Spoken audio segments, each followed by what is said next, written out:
Sir అసలు మీకు ఎప్పుడు ఫోన్ వచ్చింది సార్ యాక్చువల్‌గా? చనిపోయారనా అవును సార్. 31 8:30కి అట్లా వచ్చింది. 8:30కి అట్లా వచ్చింది. ఎవరు చేశారు సార్ ఫోన్? మా బొమ్మడిది చేశాడు. Okay sir. లాస్ట్ ఎప్పుడు మాట్లాడారు సార్ మీరు మీ భార్యతో? 29 మాట్లాడి 29. అప్పుడేమన్నా చెప్పారా సార్ మీరు? ఏం చెప్పాలి. ఏం చెప్పలేదు. మీ మధ్య ఏమన్నా చిన్న చిన్న విభేదాలు కానీ లేదు ఏది లేదండి. ఆమె స్ట్రాంగ్, చాలా స్ట్రాంగ్, చాలా స్ట్రాంగ్. కేరింగ్ ఎక్కువ ఉంటుంది. పిల్లలు సార్ పిల్లలు ఎప్పుడు మాట్లాడారు సార్ ఇప్పుడు?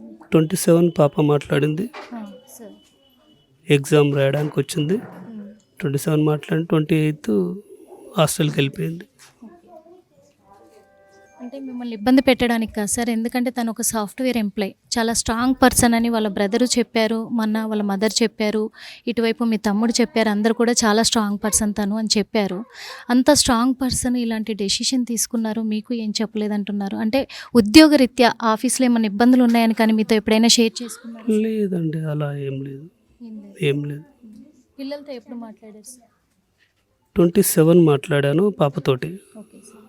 సంక్రాంతికి తర్వాత హాలిడేస్లో అబ్బాయితో మాట్లాడాను. హాస్టల్లో ఉంటే ఫోన్ ఉండదు కదా, అందుకే వాళ్ళతోటి ఇంటికి వచ్చినప్పుడు మాత్రమే మాట్లాడతాను. మాట్లాడతారు. ఓకే. ఎప్పుడు కూడా ఎలాంటి ప్రాబ్లం ఏం లేదు, ఫ్యామిలీ సైడ్లో అంతా హ్యాపీ.